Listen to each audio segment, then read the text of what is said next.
everyone. Galing ako sa school ni Nicole. So, mag-story time tayo. Last time, sinabi ko sa inyo, naikwento ko sa inyo na may kapitbahay kaming na dead ball, namatay, na yung si grandma. So, yun na nga.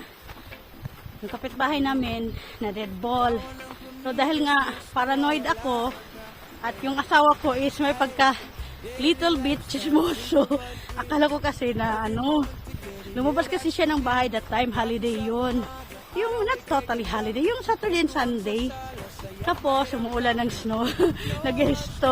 Story time habang umuulan ng snow. Ayun na nga, weekends. Lumabas ng bahay yung asawa ko. So, buong akala ko guys is, umakyat siya sa taas. So, napaparanoid ako kasi wala pang 40 days. Siguro mga 10 or 15 days pa lang nung namatay yung kapitbahay namin. So, sabi ko sa kanya, so, nandun sila sa labas ni Nicole kasi si Nicole na kapitbahay din. Nakipaglaro sa yung batang kapitbahay namin, si Sulaiman. So, while si Nicole na kapitbahay, andun din yung asawa ko. So, buong akala ko, umakyat siya sa taas. So, natakot ako dahil paranoid nga.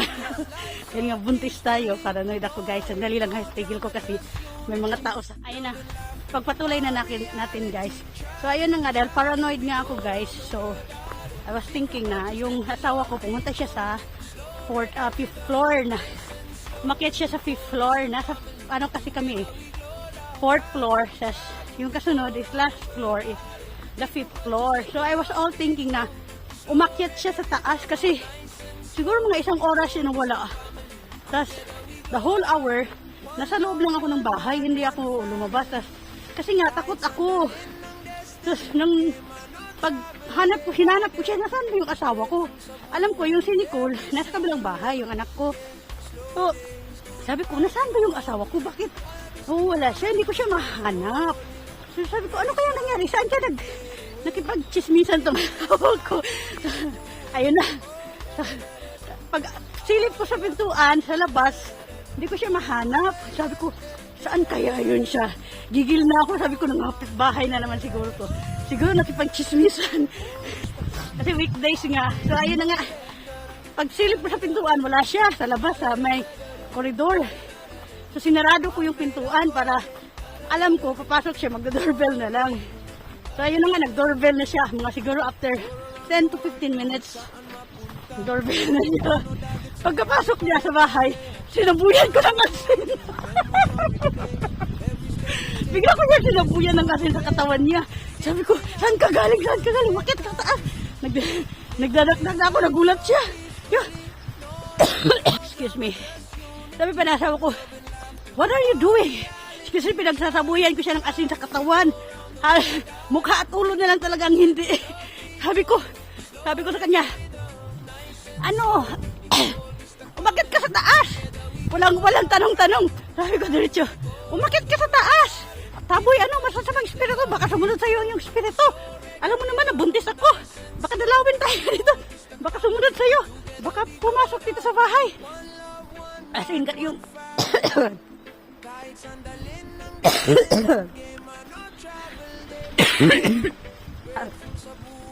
As in, seryoso yung sinabi ko sa kanya, seryoso yung boses ko. Yung pagmumukha ko, seryoso. Sabi ko sa kanya, pumunta ka, makit ka sa asal, ka ba nagagala? Sabi niya, hay naku, luk ko. That's why you throw me as salt in my body. Dahil sinabuyan ko siya ng kasi sa katawan niya, buong katawan niya guys. Sabi ko, saan ka ba galing? Sabi niya, andito lang po ako sa gilid ng kapitbahay namin. Sa kabilang bahay lang pala siya, next door.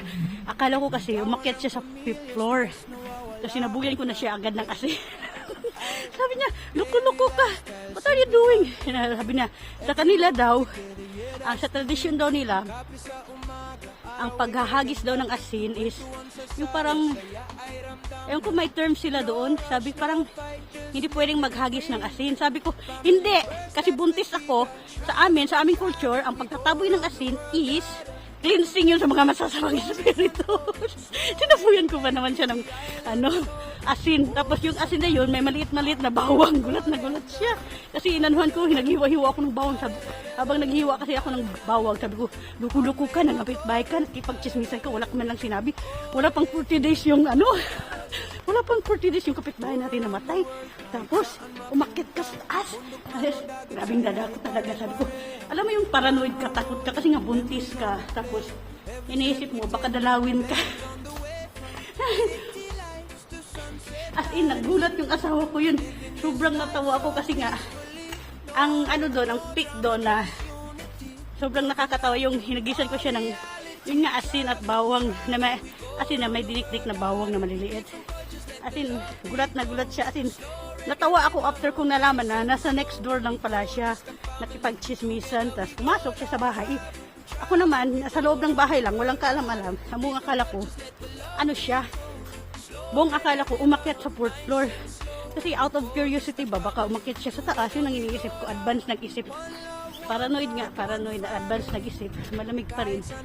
March na, pero still, sabi nila, first day of ngayon, March 1, 2, 3 na ata ngayon. March is the first day of spring. Pero hindi pa rin naman, snow, makapal pa rin ang snow guys. Makapal pa rin ang snow. So, ayun lang yung story time ko guys, na sobrang, alam mo yung paranoid ako sa nangyari. Akala ko kasi na gumala yung asawa ko. Akala ko umakyat siya sa 5th floor. Nasa kami. Kami lang yung, tingnan nyo yung bahay. Ayan yun guys. Kereng! Yung wooden one sa taas. So yun lang yung story time ko na natatawa ko. As in, nakakatuwa. Kasi with all my expectation, gumala siya sa 5th floor. Nasa kabilang floor, same floor lang pala siya, nasa 4th floor. Next door lang. Paranoid ako. So, yun lang yung story time na nakakatawa na na-share ko sa inyo for today's video. So, that's all. Please don't forget to subscribe, like, and share. Sana nagustuhan nyo yung story time ko. Huwag nyo kalimutan mag-like, and comment down below. Alam nyo naman na malaking bagay yun para sa atin mga content creator. Bye-bye! Much love! Bye. My please don't forget to subscribe, like, and share. I love you. Keep watching.